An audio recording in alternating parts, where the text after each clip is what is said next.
श्री गुरु चरण कमलेभ्यो नमः। मातृ पितृ चरण कमलेभ्यो नमः। मित्रों, मैं डॉक्टर नरोत्तम शर्मा आपके अपने YouTube channel doctor Narottam Sharma में आपका हार्दिक स्वागत करता हूं। मित्रों, होम्योपैथी को हम आसान तरीके से कैसे सीख सकते हैं, उसी श्रृंखला के तहत परिचय इंट्रोडक्शन का ये दूसरा वीडियो है। पहले वीडियो में हमने डॉक्टर हैनीमैन के बारे में, उनके जीवन के बारे में पढ़ा था, और आज हम इस वीडियो में पढ़ेंगे सदृश विधान, यानी जो समचिकित्सा का विधान है। समचिकित्सा यानी होम्योपैथी, जो कि सम लक्षणों के आधार पे ये चिकित्सा पद्धति होती है। तो उसका विधान क्या है, तो हम इसमें सबसे पहले हमारे जो भारतीय ग्रंथ या चिकित्सा पद्धति जैसे आयुर्वेद आदि में मतलब किस प्रकार से समचिकित्सा का वर्णन है, और ये होम्योपैथी चिकित्सा पद्धति किस प्रकार से उनसे प्रेरित है।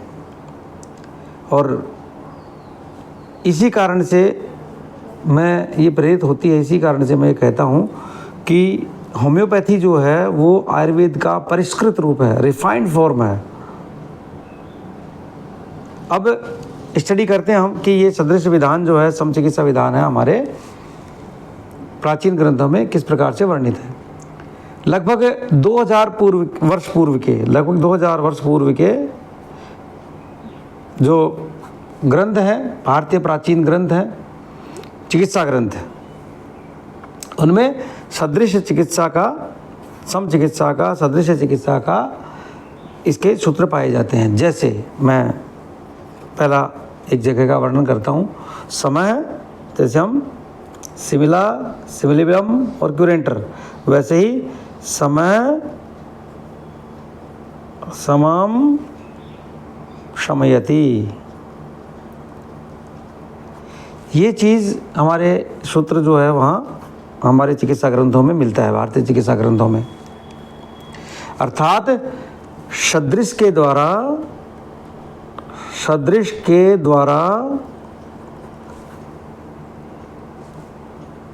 सदृश का शमन, ये सूत्र हमें मिलता है। दूसरा क्या मिलता है हमारे ग्रंथों में? विशस्य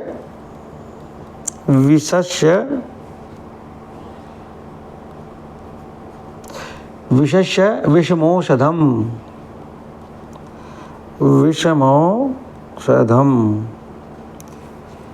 अर्थात विष की औषध विष ही है, विष की औषध विष ही, ये हमारे चिकित्सा ग्रंथ आयुर्वेद के, उनमें ये सब वर्णित है।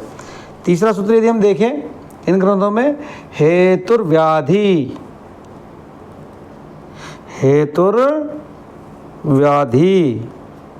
ये सूत्र देखिए, हेतुर्व्याधि विपर्यस्तु, हेतुर्व्याधि विपर्यस्तु, विपर्यस्तार्थ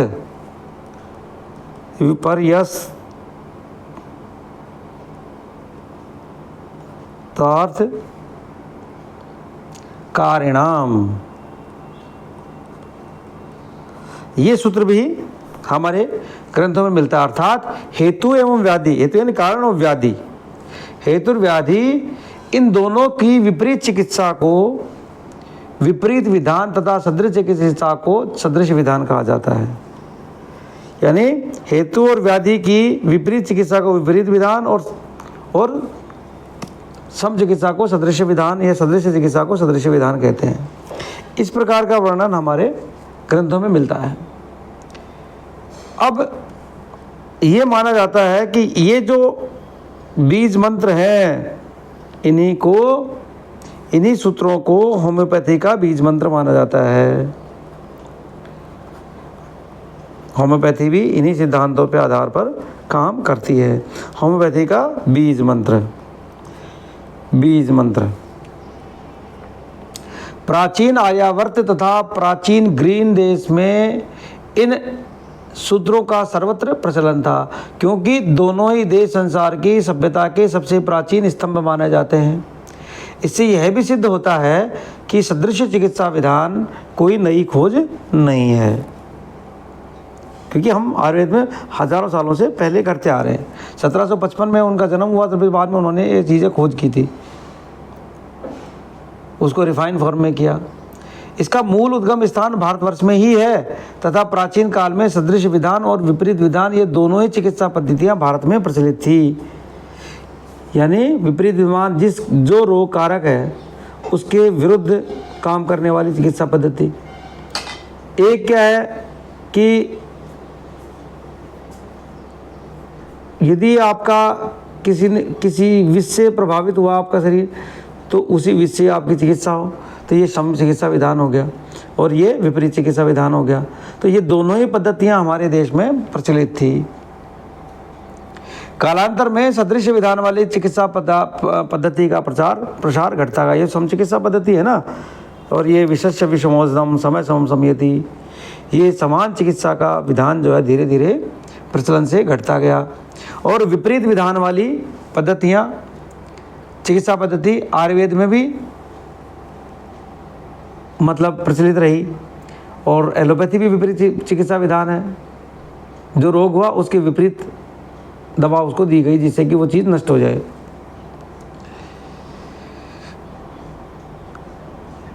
और आयुर्वेद में फिर क्या हुआ कि सदृश चिकित्सा विधान बिल्कुल अल्प रह गया और विपरीत चिकित्सा विधान की ज़्यादा मात्रा उसमें आ गई। तो विपरीत चिकित्सा विधान की चिकित्सा पद्धति विभिन्न देशों में विभिन्न नाम से प्रचलित हुई। कौन सी? विपरीत चिकित्सा विधान। भारतवर्ष में आयुर्वेद के नाम से, क्योंकि ज़्यादातर विपरीत चिकित्सा विधान है, थोड़ा थोड़ा सम चिकित्सा विधान भी इसमें किया जाता है। अरब देशों में यूनानी पद्धति और पाश्चात्य देशों में विपरीत विधान नाम से ऐसी चिकित्सा प्रणाली प्रचलित थी। डॉक्टर हैनीमैन ने भी प्रारंभ में इसी विपरीत चिकित्सा विधान, देखो अभी तक एलोपैथी नाम नहीं आया था, एलोपैथी डॉक्टर हैनीमैन ने नाम दिया बाद में। ये विपरीत चिकित्सा प्रणाली थी, उसी का अध्ययन किया था और प्रारंभिक वर्षों में इसी आधार पर उन्होंने चिकित्सा कार्य भी किया था। उन्होंने इस प्रणाली को एलोपैथी नामकरण भी दिया। किसने? डॉक्टर हैनीमैन ने, जो अब सर्वत्र प्रचलित हो चुका है। डॉक्टर हैनीमैन ने क्या दिया नाम? एलोपैथी। किसको दिया? विपरीत चिकित्सा विधान को। विपरीत पहले नाम नहीं था, पहले था विपरीत चिकित्सा विधान। विपरीत चिकित्सा विधान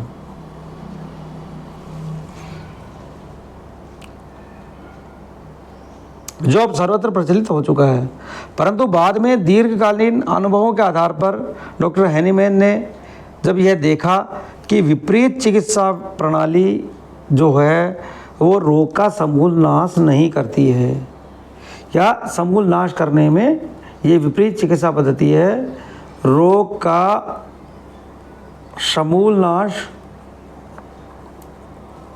करने में असमर्थ है।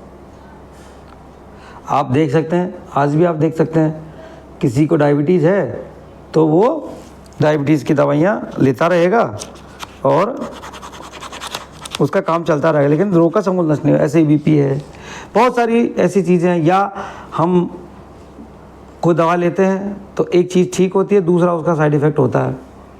उसी प्रकार तो उन्होंने क्या किया कि नवीन चिकित्सा पद्धति खोज करने का बीड़ा उठाया, और सौभाग्यवश वो एलोपैथी की जो मेटेरिया मेडिका है उसका अनुवाद कर रहे थे, तो उसमें सिनकोना नाम की जो सिनकोना के पौधे से जो दवा बनती है,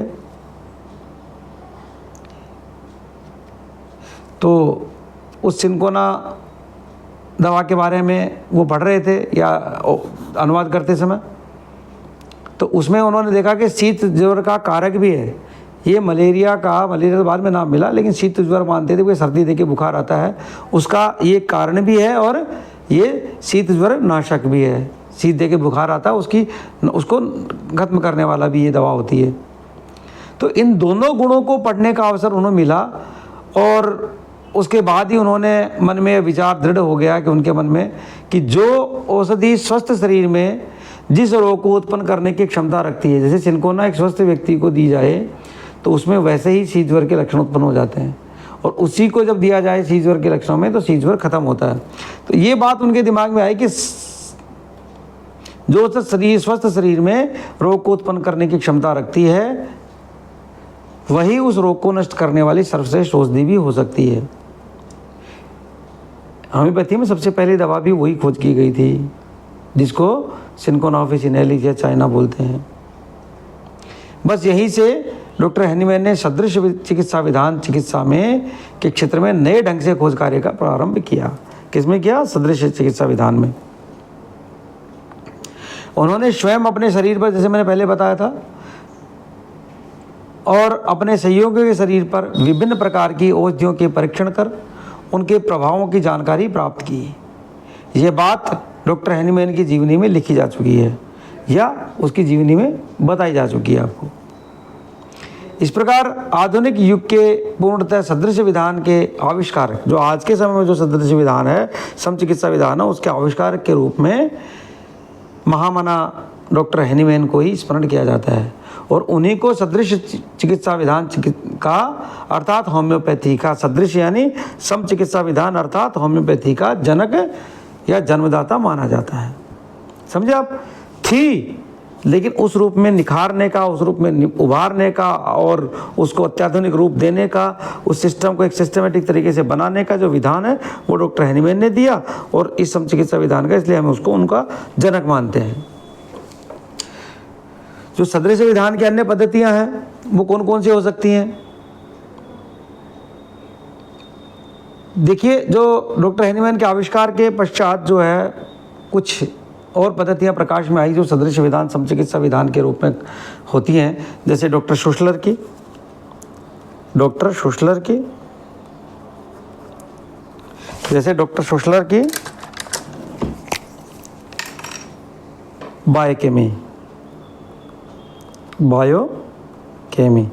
बायोकेमिक्स जो होती है, जिसको 12 टिश्यू रेमेडी भी बोलते हैं, इसका भी हम अलग से एक सीरीज शुरू करेंगे और हम इन 12 टिश्यू रेमेडीज़ को पढ़ाएंगे, तो उसको आप तब जानेंगे क्या होती है ये। और डॉक्टर पोस्टेडर की एंटीटॉक्सिन और डॉक्टर राइट की ओप्सानिन। देखिए, डॉक्टर पोस्टेडर एंटीटॉक्सिन, ये चिकित्सा विधियां हैं, और डॉक्टर राइट की ओप्सानिन। डॉक्टर राइट की क्या? ओप्सानिन। बहुत कम प्रचलन में है, कभी समय मिला तो इनसे के बारे में बात करेंगे। और डॉक्टर क्लिंटन की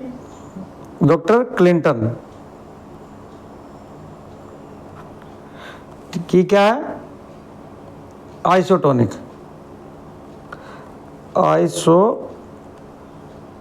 प्लाज्मा। तो ये सभी सदृश पद्धतियां हैं, सम चिकित्सा विधान हैं। तो डॉक्टर हैनीमैन के प्रति कृतज्ञ हम, ये सभी पद्धतियां जो हैं डॉक्टर हैनीमैन के प्रति कृतज्ञ हैं।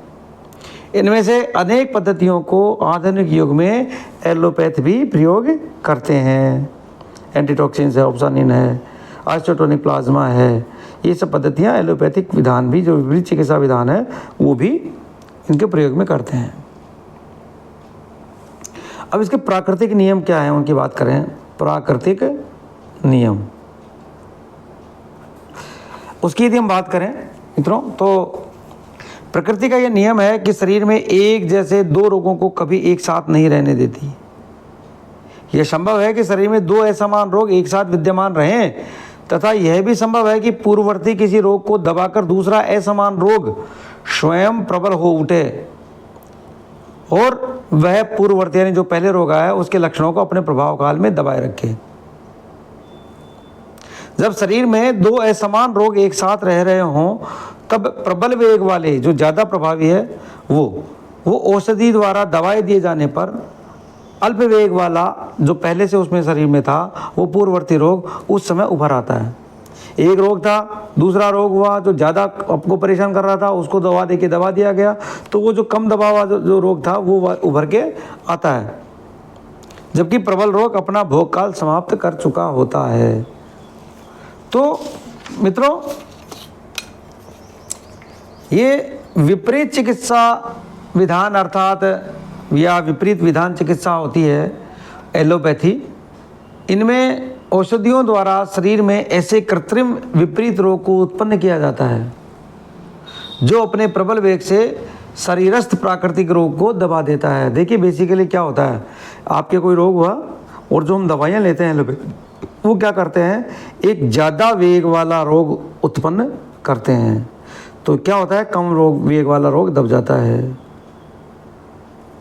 समझ गए आप? समझे? फिर समझाता हूँ। मान लीजिए शरीर में कोई रोग ए है। अब ये ए रोग है तो क्या दवा कोई, ये रोग ये बी है, ये दवा है एलोपैथी दवा, तो ये एलोपैथी दवा रोग बी है। तो ये वास्तव में क्या है, रोग है, और ये प्रबल रोग है। जो आपका ए नाम का जो रोग हुआ है उससे प्रबल वेग को से आपके रोग शरीर में और डाला जाता है। उससे क्या होता है कि कम वेग वाला रोग तो दब जाता है और ये ज़्यादा वेग वाला रोग अपन ने डाला वो प्रभावी होके ख़त्म हो जाता है। और फिर बाद में जब ये ख़त्म होता है तो ए वाला वापस से उभर आता है। तभी तो बोलते हैं ना, एक रोग खत्म हुआ दूसरा शुरू हो गया। तो बेसिकली वो एक रोग उत्पन्न किया जाता है विपरीत चिकित्सा विधान में, आपके शरीर में जो है उसे प्रबल रोग।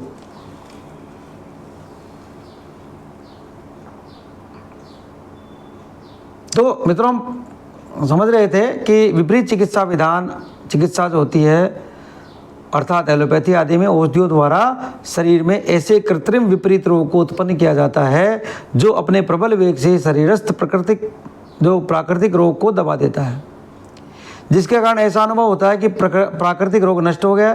परंतु कालांतर में जब विपरीत विधान की औषधियों के कारण उत्पन्न कृत्रिम रोग का वेग मंद पड़ जाता है तब पहले का दबा हुआ प्राकृतिक रोग पुनः उभर आता है। इससे यह सिद्ध होता है कि विपरीत विधान यानी एलोपैथी द्वारा प्राकृतिक रोग को कुछ समय के लिए दबाया तो जा सकता है परंतु उसे जड़ से समूल नष्ट नहीं किया जा सकता, जो हम अपने दैनिक जीवन में देखते भी हैं। जैसे डायबिटीज़ आप रोज़ दवा लेते हैं, बीपी रोज़ दवा लेते हैं, अन्य भी बहुत सारी चीज़ें हैं, दादी की दवाएं आप रोज़ लेते हैं। औषध का प्रभाव समाप्त होते ही वह रोग अपने उसी रूप में अथवा कुछ परिवर्तित रूप में पुनः उभर आता है। आपने किसी रोग के लिए एलोपैथी दवा ली तो या तो वो कुछ समय के लिए दब जाता है, जब उभर के आता है तो परिवर्तित रूप में आता है, या उसी रूप में तीव्र वेग से उभर के आता है। इतना ही नहीं, विपरीत विधान यानी एलोपैथी की औषधियों में प्रयुक्त पदार्थों के संयोग से शरीर में और अधिक बिगाड़ भी हो सकता है, जिसके फलस्वरूप नए नए रोग उत्पन्न हो जाने की संभावना बनी रहती है। मित्रों, सदृश्य विधान अर्थात होम्योपैथी में, सम चिकित्सा विधान अर्थात होम्योपैथी में, होम्यो यानी सम, पैथी यानी चिकित्सा विधान, शरीरस्थ जो प्राकृतिक रोग होता है उसको नष्ट करने के लिए औषधि दी जाती है। वह शरीर में पहुंचकर ठीक प्राकृतिक रोग जैसे ही कृत्रिम रोग को उत्पन्न करती है। जो शक्ति में प्राकृतिक रोग से अधिक बलवान होता है वह शक्तिशाली औषधि जन्य कृत्रिम तथा सदृश रोग सर्वप्रथम प्राकृतिक रोग को जड़ से नष्ट करता है, जो पहले से आपका नेचुरली पैदा हुआ था। तत्पश्चात जीवनी शक्ति के वाइटल फोर्स के माध्यम से स्वयं भी नष्ट हो जाता है, क्योंकि औषध जन्य सदृश कृत्रिम रोग का बल अस्थायी होता है। जैसा कि हमने पहले ही बता दिया है कि प्रकृति के नियमानुसार शरीर में एक जैसे ही दो रोग एक साथ नहीं रह सकते हैं, नहीं रह पाते हैं।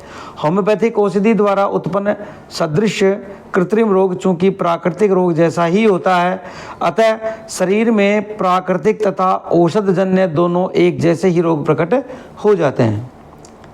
तब पहले तो प्राकृतिक रोग नष्ट होता है, फिर अस्थायी काल वाला औषधिजन्य रोग भी जीवनी शक्ति के प्रभाव से स्वयं ही नष्ट हो जाता है। इस प्रकार शरीर को प्राकृतिक रोग से पूर्णतः छुटकारा मिल जाता है। साथ ही औषधिजन्य रोग का भी इसमें कोई दुष्परिणाम नहीं भोगना पड़ता। इसके विपरीत विपरीत विधान यानी एलोपैथी चिकित्सा के औषधजन्य रोग प्राकृतिक रोग से भिन्न प्रकार के होते हैं। अतः वे प्राकृतिक रोग को तो दबा देते हैं, परंतु स्वयं किसी अन्य रोग के रूप में स्पष्ट हो जाते हैं, प्रकट हो जाते हैं, अथवा अस्थायी बल समाप्त हो जाने पर उनके द्वारा दबाया गया प्राकृतिक रोग ही पुनः उभर जाता है। अतः विपरीत विधान को किसी रोग की समुचित चिकित्सा पद्धति नहीं माना जा सकता। विपरीत विधान को किसी भी रोग की समुचित चिकित्सा पद्धति नहीं माना जा सकता।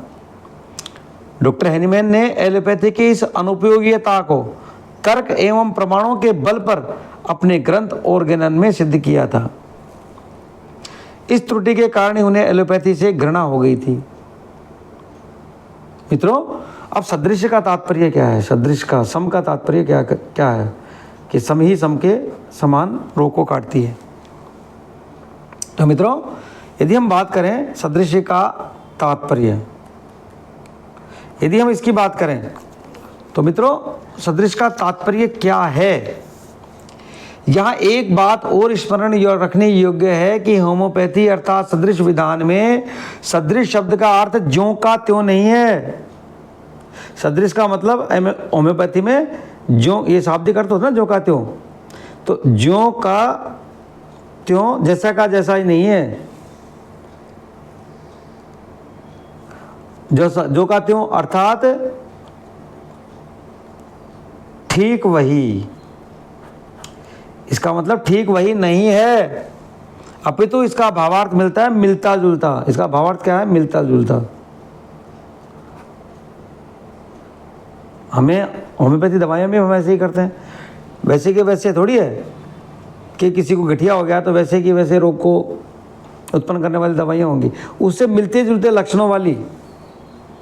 समझे आप? इसका सदृश्य का भावार्थ यहाँ जो का त्यों या ठीक वही नहीं है, बल्कि इसका भावार्थ ये है कि मिलता जुलता, अर्थात कोई रोग हो जाने पर उस जैसे ही कोई रोग हो जाने पर उस जैसे ही, अर्थात उससे मिलते जुलते कृत्रिम रोग को उत्पन्न करने वाली औषध का प्रयोग करना ही सदृश चिकित्सा विधान कहलाता है, या सदृश विधान चिकित्सा कहलाती है, अथवा यही होम्योपैथी कहलाती है।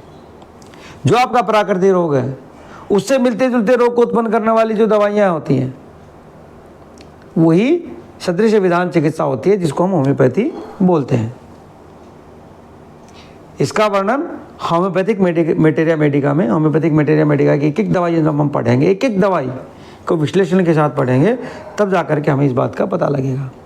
उदाहरण के लिए जैसे क्विनेन होता है, जैसे सिंकोना जिसको हम बोलें, जिससे क्विनेन बनती है, जो क्विनेन में जो जाड़ा ज्वर यानी शीत ज्वर, सर्दी देकर बुखार उत्पन्न करने के लक्षण मौजूद हैं। यदि कोई स्वस्थ व्यक्ति थोड़ी सी क्विनेन खा ले तो उसके शरीर में भी शीत ज्वर अर्थात मलेरिया के बहुत कुछ लक्षण प्रकट हो जाएंगे।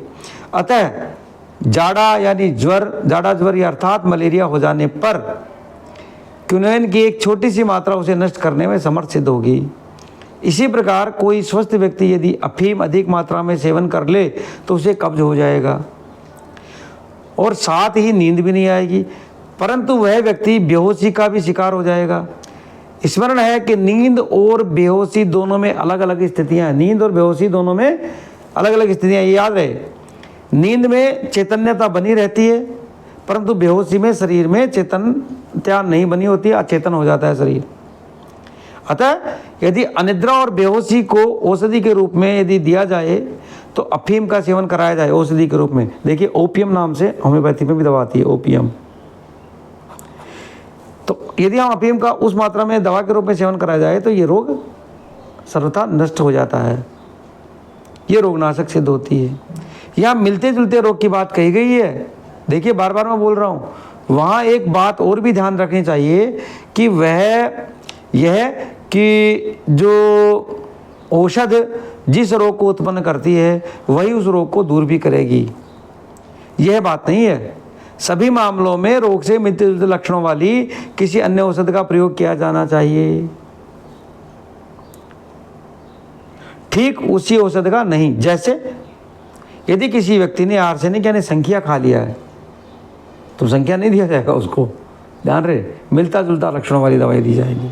यदि संख्या खा लिया और उसके कारण शरीर में प्यास दाह जलन, वमन, उल्टी, दस्त आदि लक्षण उत्पन्न हुए हैं तो उसके उपचारार्थ आर्सेनिक का ही प्रयोग नहीं किया जाएगा। यही तो चीज़ मैं समझा रहा हूँ, मिलते जुलते।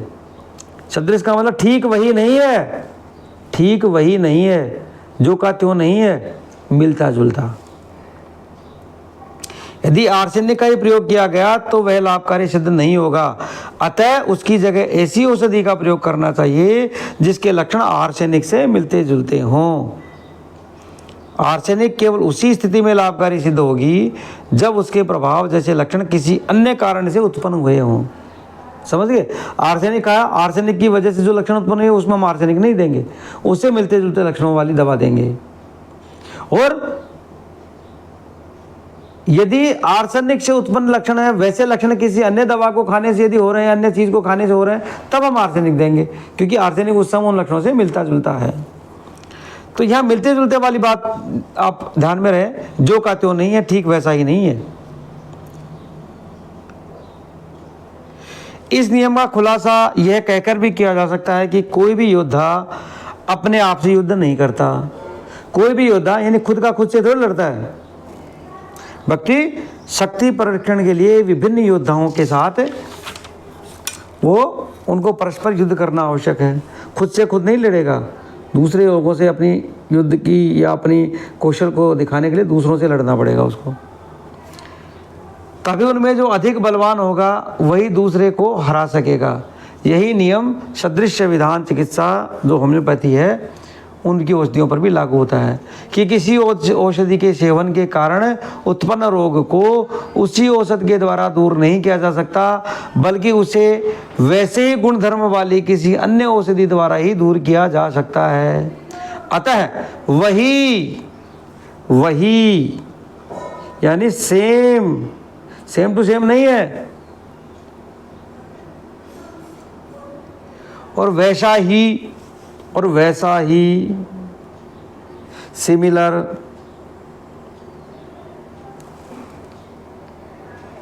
के अंतर को भली भांति समझ लेना चाहिए। अभी इतनी देर से जो बात कर रहा था वो यही तो समझा रहा था कि हम सेम टू सेम नहीं, वैसा ही सिमिलर। होम्योपैथी के लक्षण में वो बताए थे मैंने सूत्र, सिमिला, सिमिलिबस और क्यूरेंटर। सिमिला, सिमिलिबस और क्यूरेंटर। तो ये सिमिला का मतलब ये है सेम टू सेम नहीं, इसका मतलब है सिमिलर, वैसा ही। जिस चीज के खाने से जिस चीज का हुआ है उससे नहीं, उसी तरह के लक्षणों को उत्पन्न करने वाली दूसरी दवा से इलाज होगा। तो यहाँ सदृश का मतलब सेम नहीं है, वैसा ही है, यानी सिमिलर है। इसे भली भांति समझ लेना चाहिए। सारांश रूप में हम यह कह सकते हैं कि यदि रोग किसी औषधि के सेवन से उत्पन्न हुआ है तो उसे दूर करने के लिए उसी औषधि का प्रयोग न करके उस जैसे ही गुणधर्म वाली किसी अन्य औषधि का प्रयोग करना चाहिए। और यदि रोग किसी औषधि विशेष के सेवन के कारण उत्पन्न हुआ है तो रोग के लक्षणों के अनुरूप गुणधर्म वाली अन्य औषधि का प्रयोग ही हितकर सिद्ध होगा। तो मित्रों, हमने सदृश चिकित्सा विधान को यहाँ समझा। इसके बाद अगले वीडियो में हम होम्योपैथिक औषधियों की बारे में थोड़ा सा किस प्रकार की औषधियाँ होती हैं उसके बारे में समझेंगे। तो मित्रों, यदि मेरा ये प्रयास आपको पसंद आया हो तो इस वीडियो को लाइक शेयर करें, चैनल को सब्सक्राइब करें, अपने इष्ट मित्रों, अपने रिश्तेदारों, अपने मिलने जुलने वालों को ये वीडियोस फॉरवर्ड करें, शेयर करें, ताकि वो भी लाभान्वित हो सके। और मेरा ये उद्देश्य है कि आम पब्लिक को भी मैं होम्योपैथी के नज़दीक ला सकूं, तो ये मैं मेरे उद्देश्य को पूरा कर सकूं। आशा है कि यदि आपके कोई सुझाव हैं तो आप कमेंट बॉक्स में लिखेंगे, मुझे अच्छा लगेगा। उन सुझावों के अनुरूप मैं अपने आप को ढालकर और आपके सुझावों के अनुरूप उसको बनाने की और सिखाने की कोशिश करूँगा। तो मित्रों, नमस्कार, जय हिंद, वंदे मातरम, जय भारत, नमस्कार।